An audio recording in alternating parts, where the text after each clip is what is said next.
오늘 본문은 한 바리새인이 예수님께 자기와 함께 식사하기를 청하시는 데부터 시작하고 있습니다. 예수님은 하나님께서 죄인들을 사랑하신다는 말씀을 선포해 오고 계셨습니다. 하지만 바리새인들은 예수님께서 하시는 그 말씀이 마음에 들지 않았고 또 동의하지 않았습니다. 바리새인이 이해하는 하나님은 율법을 지키는 의인을 돌보시는 하나님이고 또 그런 부류의 사람들을 인정하는 분이었기 때문이었습니다. 예수님은 바리새인의 측면에서 보면 이제 막 걸음마를 시작한 랍비였습니다. 그래서 예수님을 잘만 가르치면 그들 뜻대로 바로잡을 수 있다고 생각했습니다. 보통의 경우 젊은 랍비들은 나이가 많은 선배 랍비들이 충고하고 가르치면서 그들을 바로잡곤 했습니다. 그런데 예수님은 누가복음 4장 24절에서 말씀하신 것처럼 스스로를 이미 선지자라고 그렇게 선포를 하셨습니다. 랍비들은 이런 이유로 예수님이 과연 선지자이신가 조사하고 확인해 볼 필요가 있었고, 시몬이라고 하는 한 바리새인이 자기 집에서 식사 자리를 마련하여서 예수님을 초대한 것이 바로 오늘 본문의 배경이고, 그 초대한 이유가 바로 이것이기 때문입니다. 초대에 응하신 예수님은 시몬의 집에 들어가셔서 기대고 누우셨습니다. 그런데 예수님이 시몬의 집에 들어갔을 때 통상적인 환영 예법이 전혀 없었습니다. 중동에 손님을 초대했을 때 예법을 들어보셨을 텐데요. 집주인은 손님의 얼굴에 환영하는 입맞춤을 합니다. 손님들이 U자 모양의 넓은 식탁에 이제 기대서 앉으면 손님들에게는 손과 발을 씻을 물이 제공되고 또 올리브유가 제공되었습니다. 손님들이 물과 또 비누로 사용했던 그 올리브유로 손과 발을 다 닦고 나면 그제서야 음식이 나오는 것이 그 당시 중동의 손님을 접대하는 예법이었습니다. 그리고 랍비를 접대하는 것은 주인에게 정말 큰 기쁨이고 영광으로 여겼었는데, 학자가 있는 식사 자리에 동석하는 것은 마치 찬란한 하나님의 임재를 마음껏 누리는 것과 같다라는 이런 고대 랍비 문헌이 있을 정도로 랍비를 초대하는 것은 그 초대하는 주인에게는 큰 기쁨이고 영광이었습니다. 사실 중동의 손님을 초대하는 이 예법은 우리가 손님을 초대하는 그런 예의를 차리는 그런 것들보다 훨씬 더 중요합니다. 만약에 손님을 초대해 놓고 이렇게 예법을 지키지 않았다는 것은 그 상대를 무시하고 모욕하는 것과 같았습니다. 시몬은 예수님을 초대해 놓고 예수님을 선생님이라고 그렇게 불렀습니다. 랍비로 인정을 했다는 것입니다. 만약에 시몬이 순수한 마음으로 랍비인 예수님을 초대한 것이라면 예수님께서 집 안에 들어오실 때 환대로 손님을 맞이했어야 했지만 예수님께 그는 환대가 아닌 어찌 보면 씁쓸한 모욕을 준 것입니다. 게다가 그곳에는 예수님 이외에 초대된 다른 사람들이 있었습니다. 예수님은 많은 사람들 앞에서 공개적으로 모욕을 당한 거나 다름없었던 것입니다. 이런 기본적인 예법이 예수님께 없었으니 예수님의 입장에서 이렇게 외쳐도 할 말이 없었을 것입니다. 이제 보니 내가 여기서 불청객이구나 라고 그렇게 화를 내고 그곳을 떠나셔도 아무도 탓할 수 없었던 일이었지만, 예수님께서는 공개적으로 무시와 모욕을 당하셨음에도 그렇게 반응하시지 않고 자리에 앉으셨던 것을 우리는 볼 수 있습니다. 그런데 예수님의 모습들을 우리가 계속 살펴보면 항상 이런 무시와 모욕을 당하셨었습니다. 심지어 십자가에서 고통까지 감당하셨습니다. 당연히 이런 무시와 모욕 그리고 고통을 당한 이유가 전혀 없으시고 또 그런 대우와 상황을 물리칠 능력이 충분히 있으셨음에도 예수님은 매번 그냥 그런 일들을 묵묵히 감당하셨습니다. 그런데 이것이 힘이 없는 것이 아니라 이것이 바로 예수님의 힘입니다. 세상에서 말하는 체면이나 명예가 예수님이 말씀하시는 그것이 아닙니다. 오히려 잠잠하고 감당하시고 감수하시는 것이 예수님의 방법으로의 명예였습니다. 예수님은 오늘 본문에서 벌어지는 어떻게 보면 한 사람을 초대해서 불러놓고 모두가 저 사람이 어떻게 나오나 보자 라고 그렇게 그 사람을 바라보며 공개적으로 무시하고 비난하는 자리에서 그 모든 것을 감당하신 것입니다. 이 일이 일어나는 시몬의 집은 그런 예수님께는 억울하고 어이없는 자리였습니다. 마을에는 시몬의 집에서 예수님을 초대해서 식사하신다는 소식이 들렸습니다. 그 소식을 한 여인도 듣게 되었습니다. 본문에서 그 여인을 죄 지은 한 여자라고 그렇게 이야기를 하고 있습니다. 그 여인은 예수님께서 초대된 시몬의 집으로 갔습니다. 초대받지 못한 여자가 시몬의 집에 있었다는 부분도 우리 정서로 바라보면 이해하기가 너무 어려울 수 있지만, 당시 문화와 정서로 바라보면 초대받지 않은 여인이 그 자리에 있는 것이 그렇게 어색한 것이 아니었습니다. 예수님 당시의 문화와 정서는 마을에서 누군가를 초대하여서 식사하는 자리가 있다고 한다면, 그런 행사가 있게 되면 초대된 사람 외에도 함께 식사하는 것을 그 주인이 막지 않았습니다. 특히 그 마을에서 죄를 지어서 쫓겨난 사람이라고 한다 하더라도 그 자리에서 함께 식사하는 것을 막지 않았다고 합니다. 쫓겨난 자는 그 자리에서 조용히 구석에 걸터 앉아 있다가 다른 사람들의 식사가 끝나면 음식을 받았습니다. 오히려 그런 사람이 식사 자리에 있다는 것은 그 자리를 연 주인이 동네에서 쫓겨난 자들까지 거두어 먹일 정도로 고귀한 성품을 가졌음을 나타내는 일이었기 때문에 칭송을 들을 일이었습니다. 그렇다면 왜 그 여자는 예수님이 식사하는 그 시몬의 집에 함께 그 자리에 했을까요? 추정해 보면 이럴 것입니다. 그녀는 아마 예수님께서 선포하시는 하나님의 그 죄인을 용서하시고 베푸시는 사랑에 대해서 이미 들었을 것입니다. 이 전제가 먼저 선행되지 않으면 오늘 본문에서 이 여자가 그 자리에 있는 것 자체가 말이 안 되고 이해가 되지 않습니다. 여자는 예수님이 전하는 그 말씀을 이전에 듣고 믿었습니다. 죄인이라고 손가락질 받던 여인은 죄를 용서하시고 사랑하신다는 예수님의 말씀에 감사를 표현하고 싶은 마음이 간절했습니다.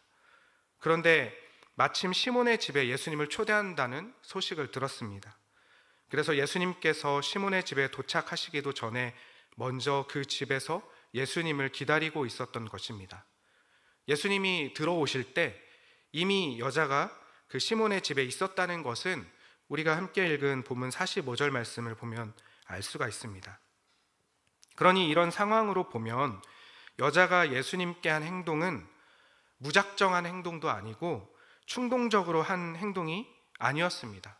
미리 생각하고 또 계획하고 실행한 행동이었습니다. 여자가 예수님보다 먼저 그 집에 미리 향유를 가지고 와서 기다렸던 것입니다. 예수님의 손과 머리에 기름을 부으려고 한 것이죠. 여자는 집주인이 예수님께 입맞추고 환영하며 그에게 손을 씻을 물과 올리브유를 주어서 정결하게 할 때를 기다렸을 것입니다. 하지만 집주인은 예수님께 그렇게 하지 않았습니다. 여자는 당연히 집주인이 예수님을 환영 예법으로 맞이할 것으로 생각했지만 그런 환영은 전혀 없었고 많은 사람들 앞에서 예수님은 모욕을 당하신 것입니다. 사람들은 손과 발을 씻을 물을 받지도 못하고 식탁 앞에 예수님은 손과 발을 씻을 물을 받지 못하고 식탁 앞에 기대 누우셨습니다. 예수님의 그런 모습을 본 여자는 당황했습니다. 예수님이 손과 발을 씻으시면 손과 머리에 기름을 부어서 예수님을 향한 감사의 마음을 표현하려고 했지만 감사의 표현은커녕 예수님께서 많은 사람들 앞에서 망신만 당하고 계신 모습을 보고 있게 된 것입니다. 시몬이 예수님을 초청한 이유는 사람들 앞에서 예수님을 시험하여서 예수님이 망신당하는 꼴을 보고 싶었기 때문이었습니다. 하지만 여자는 그런 대우를 받는 예수님의 모습을 보고 너무나 화가 났습니다. 그리고 또 아무것도 할 수 없는 자신의 무력함에도 역시 화가 났습니다. 그래서 여자는 결심합니다. 주인의 무례함 대신에 자기가 예수님께 그 예법을 행하기로 마음 먹은 것입니다. 우리 본문의 37절, 38절 말씀 우리 한 목소리로 읽어보도록 하겠습니다. 그 동네에 죄를 지은 한 여자가 있어 예수께서 바리새인의 집에 앉아 계심을 알고 향유 담은 옥합을 가지고 와서 예수의 뒤로 그 발 곁에 서서 울며 눈물로 그 발을 적시고 자기 머리털로 닦고 그 발에 입 맞추고 향유를 부으니. 사실 이 여자가 결심한 이 행동은 여러모로 이 여자에게 비효율적이고 또 상식 밖의 일이었습니다. 이 일을 행하기에는 여자가 감당할 것들이 너무나 컸습니다. 돈도 많이 들어가고 사회적으로 치러야 할 대가가 큽니다. 하지만 그런 것들보다도 이 여자에게 더 중요한 것은 자신이 손해보고 치러야 할 그 대가보다 하나님이 죄인에게 사랑을 베푸신다는 말씀으로 묶였던 자신을 해방시켜 주신 예수님이 더 중요했습니다. 그녀에게 예수님은 구원이었습니다. 그녀가 감수해야 할 모든 손해나 감당해야 할 모든 대가보다 이런 사람들에게 예수님이 당하시는 수치와 모욕이 그녀에게는 더 큰 고통이었던 것입니다. 이 사람들은 예수님에게 환대를 베풀려고 하지 않는구나. 그렇다면 내가 그들을 대신해서 환대 예법을 행해야겠다. 이 여자의 결심은 거부당하고 멸시당하신 예수님의 고통 속으로 들어가시는 것입니다.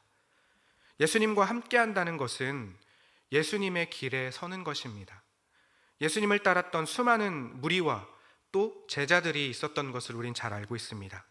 무리와 제자는 동일하게 예수님을 따랐습니다. 하지만 그들이 다른 점은 예수님이 고난의 자리, 고통의 자리에 있을 때 그 자리에 있기를 마다하느냐 그렇지 않느냐입니다. 무리는 자신이 원하는 것을 구합니다. 그리고 그런 것들을 보거나 또 그런 것들을 얻었을 때 환호하며 따릅니다. 하지만 그 반대로 고난의 길에 섰을 땐 모두 흩어지고 떠나갑니다.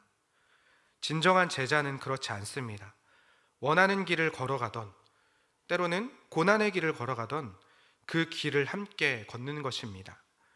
여자는 예수님의 고통의 자리에 섰을 때 사람들에게 조롱과 모욕을 당하며 모두에게 거부당할 때 기꺼이 그 자리에 섰습니다. 사람들이 하는 대우에 그냥 묵묵히 감수하시는 예수님을 보면서 눈물로 그 발을 닦아 정결하게 하고 그 발에 입 맞추고 귀한 향유를 붓는 행동으로 예수님의 그 자리에 함께 할 것을 행동으로 보여줍니다. 그 여자는 눈물로 발을 씻고 향유를 부은 그 발을 자신의 머리카락으로 닦았습니다. 여자가 자기 머리카락으로 예수님의 발을 닦는 것은 이 여자에게는 어찌 보면은 굉장히 위험한 행동이었습니다. 당시 여자의 머리를 가리고 다니는 것이 보통이었습니다. 어느 정도였냐면 결혼 첫날 밤 신부가 그 머리를 풀어서 남편이 처음으로 그의 머리를 보게 할 만큼 여자가 머리를 풀고 다니던 것에 엄격했던 그 사회에서 남자의 발을 머리카락으로 닦는다? 이런 것은 상상하기도 힘든 행동이었습니다. 그녀는 모두가 예수님을 멸시하고 조롱하는 현장에서 자기 머리카락을 늘어뜨려서 예수님께 드릴 수 있는 최고의 충성을 맹세한 것입니다. 예수님을 시험하려고 했던 시몬은 이 모든 상황을 보고 이렇게 생각을 합니다. 39절입니다. 예수를 청한 바리새인이 그것을 보고 마음에 이르되 이 사람이 만일 선지자라면 자기를 만지는 이 여자가 누구며 어떠한 자 곧 죄인인 줄을 알았으리라 하거늘. 바리새인들은 예수님이 정말 존경할 만한 랍비인지 그가 말했던 선지자인지 시험해 보려고 예수님을 초대했습니다. 환대 예법도 무시하며 사람들 앞에서 모욕하고 또 그가 어떤 반응을 보이는지 시험했습니다. 그런데 죄인인 한 여자가 예수님의 발에 눈물로 발을 적시고 머리카락으로 닦고 입맞추며 향유를 붓는 것입니다. 바리새인들에게는 예수님이 정말 선지자인지 아닌지 시험할 기회가 왔습니다. 바리새인들의 관점에서는 선지자라고 말씀하시는 예수님이 자신의 발을 붙잡고 향유를 붓는 이 여자가 어떤 여자인지 바로 알아챘어야 했습니다.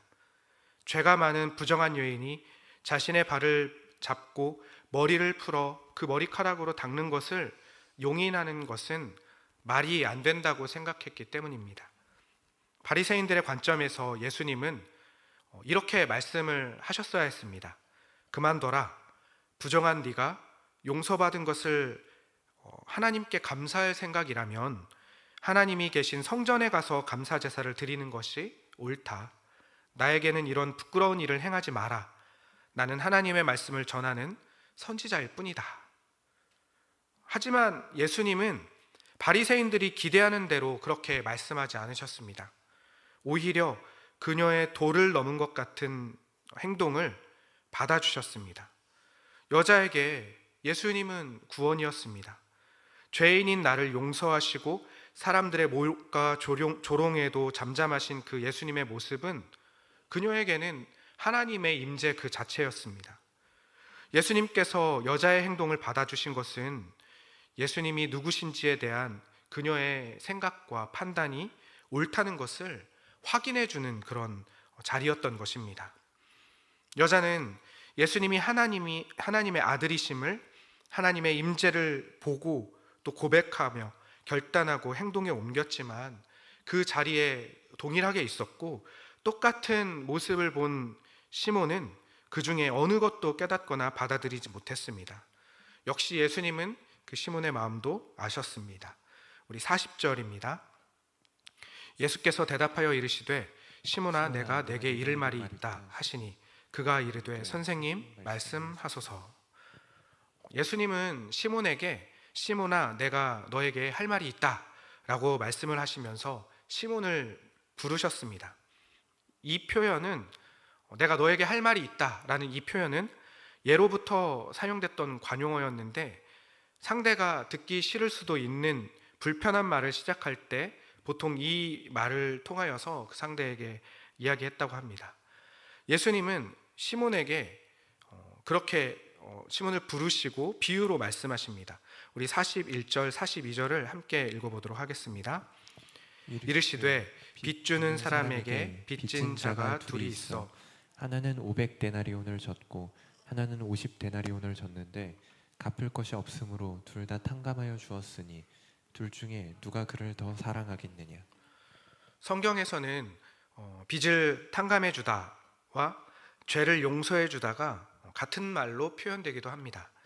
용서하다라는 표현을 재정적인 용어나 신학적인 차원에서 사용을 한다는 뜻입니다. 이 비유에서도 예수님께서는 비슷하게 말씀하십니다. 비유의 시작은 한 사람은 500데나리온을, 또 다른 한 사람은 50데나리온을 빚졌는데 둘 다 빚을 갚을 수 없는 상황에서 빚 주는 사람이 둘을 모두 용서했다는 그런 내용입니다. 이 비유에는 여자와 시몬을 대하시는 예수님의 그 온유하심과 담대함이 묻어 있습니다. 여자는 500데나리온을 빚진 자처럼 모든 사람이 죄인이라고 손가락질을 하는 사람이었습니다. 그런데 그렇다고 해서 시몬이 죄가 없는 것이 아닙니다. 시몬은 이 비유로 보자면은 50데나리온 빚진 자였습니다. 하지만 그 둘은 모두 자기 빚을 갚을 수 없는 사람들이었고, 그런 측면에서 이 둘은 해결할 수 없는 같은 처지의 죄인이라는 것입니다. 둘 중에 누가 그를 더 사랑했느냐는 이 예수님의 질문에 시몬은 대답합니다. 43절입니다. 시몬이 대답하여 이르되 내 생각에는 많이 탕감을 받은 자니이다. 이르시되 내 판단이 옳도다 하시고, 예수님의 이 비유는 여자와 시몬 모두 포함되는 비유입니다. 예수님은 놀랍게도 이 두 사람을 모두 용서해 주신다고 말씀하시는 것입니다. 빚을 탕감해 주겠다는 뜻입니다. 시몬은 예수님께 발 씻을 물도 주지 않았지만 여자는 예수님의 발을 눈물로 적시며 머리카락으로 닦았습니다. 시몬은 예수님께 입 맞추지도 않았지만 여자는 예수님의 발에 입을 맞추었습니다. 시몬은 예수님의 머리에 기름을 붓지 않았지만 여자는 예수님의 발에 향유를 부었습니다. 예수님은 시몬에게 이런 말씀을 하시는 것입니다. 시몬아, 나는 네가 초대해서 너희 집에 들어온 손님으로 왔다. 하지만 너는 손님에게 해야 할 예법을 나에게 행하지 않고 오히려 나를 모욕하였다. 그리고도 나를 선생님이라고 불렀다. 내가 죄인이라고 부르는 여자는 내가 주인으로서 해서는 안 될 일을 한 너의 잘못을 대신 메워주고 있지 않느냐. 내가 너의 생각대로 죄인을 멀리해야 한다고 한다면 내가 너도 멀리해야 한다는 뜻이냐? 라고 말씀하시는 것과 같습니다. 시몬은 바리새인으로서 율법을 잘 지키는 자였기 때문에 스스로 의로운 자라고 생각했습니다. 그러기에 나는 용서받을 것이 없다라고 생각을 했을 것입니다. 자신은 의인이라고 생각하며 선지자라고 하는 사람이 어떤 사람인가 시험하며 무시했고 죄인이라 부르는 여인이 했던 행동을 경멸하며 정죄했습니다. 예수님은 어떤 분이십니까? 말없이 참으시고 용납하시는 분입니다. 크게 빚진 자, 적게 빚진 자, 모두 갚을 수 없는 빚을 진 자들이 동일하게 그 앞에 나와도 예수님은 구분 없이 용서하셨습니다. 다만 적게 빚진 자들이 범할 수 있는 실수를 드러나게 하시며 많은 죄를 용서받은 여인이 사랑하며 행했던 큰 사랑의 표현을 그대로 이해하고 받아주신 것입니다. 예수님은 우리가 기대할 수 없는 사랑을 값지게 보여주심으로써 응답하셨습니다. 이 모습을 통해 여인은 예수님이 어떤 분이신지 그 완전한 인격을 통해서 하나님의 임재를 느꼈을 것이고 그 삶까지 변화될 수밖에 없었을 것입니다. 예수님은 시몬에게는 의인은 없고 적은 죄를 지은 자들이라도 그 죄는 스스로 해결할 수 없다는 것을 전하려고 했고, 여인에게는 큰 죄여도 죄를 용서하시는 하나님의 은혜를 보여주셨습니다. 더 중요한 것이 무엇인지 여인은 물론이고 시몬에게까지 말씀을 하시는 것입니다. 사랑하는 성도님들, 우리의 각자의 상황과 모두의 형편은 다 다릅니다. 세상은 모든 사람들이 다 그렇게 살아가고 그런 자리에 서 있습니다. 어떤 이들은 자기 의로움이 충만한 자들이 있지만 신자들은 스스로의 실력으로는 결코 죄의 문제를 해결할 수 없음을 고백하며 살아갑니다. 하지만 의인이라 여기는 자나 죄인임을 인정하는 자 모두 스스로 죄의 문제는 결코 해결할 수 없습니다. 죄의 빚을 갚을 방법이 없다는 것입니다. 그러기에 모두 하나님의 용서가 필요한 자들입니다. 우리는 가장 중요한 것이 무엇인지 항상 기억해야 합니다. 세상의 여러 문제들, 내 상황을 더 낫게 만드는 것, 내 환경이 더 좋아지는 어떤 일들, 또 나의 이익, 내가 감수할 손해가 우리에게는 가장 중요한 것이라고 세상은 계속 우리에게 속삭입니다. 하지만 더 중요한 것, 가장 중요한 것, 계속 보여주며 우리를 흔들리게 하는 것보다 가장 중요한 것은 주님께서 우리를 용서하셨다는 것입니다. 구원하신 것입니다. 그것을 아는 것이 가장 중요합니다. 큰 용서 받은 자들이기에 더 많이 사랑하는 것입니다. 그 길이 고난이던 편안함이던 그것이 중요한 것이 아니라 더 중요한 것, 주님과 함께 그 길을 걷는 것입니다. 오늘 우리의 걸어가는 이 길이 더 중요한 것을 알고 고백하는 자의 길이 되기를 바랍니다. 큰 죄 용서받아 주님의 고통에 동참했던 여인처럼 우리도 주님의 길에 동참하는 자들, 매일 담대히 그 길로 나아가는 우리 되기를 바랍니다. 우리 함께 찬양하겠습니다.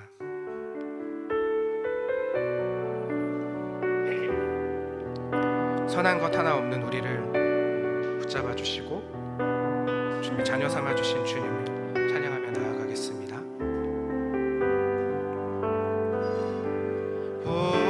보소서 주님. 나의 마음을 선한 것 하나 없습니다. 그러나 내 모든 것 주께 드립니다. 사랑으로 안으시고 날 새롭게 하소서. 보소서 주님, 보소서 주님. 나의 마음을 선한 것 하나 없습니다. 그러나 내 모든 것 주께 드립니다. 사랑으로 안으시고 날 새롭게 하소서. 주님 마음 내게 주소서. 내 아버지 주님 마음 내게 주소서. 나를 향하신 주님의 뜻이 이루어지도록 주님 마음 내게 주소서.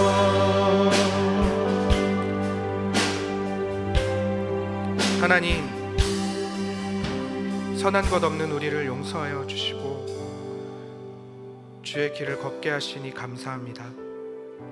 우리가 어리석어서 자꾸 그 사랑을 잊어버리고 세상에서 내 상황과 형편이 더 나아지기를 원하고 또 그것들을 놓지 못하고 꼭 쥐고 있을 때 더 중요한 것이 무엇인지 우리에게 가르쳐 주시고 주님과 동행하는 것이 가장 중요한 것임을, 그 어떤 것보다도 바꿀 수 없고 놓칠 수 없는 것임을 기억하고 고백하게 하여 주시옵소서.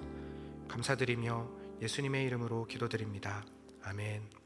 하늘에 계신 우리 아버지여, 이름이 거룩히 여김을 받으시오며 나라의 임하옵시며 뜻이 하늘에서 이루어진 것 같이 땅에서도 이루어지이다.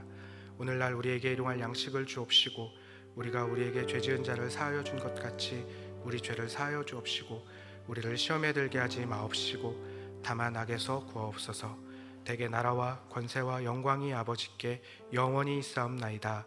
아멘.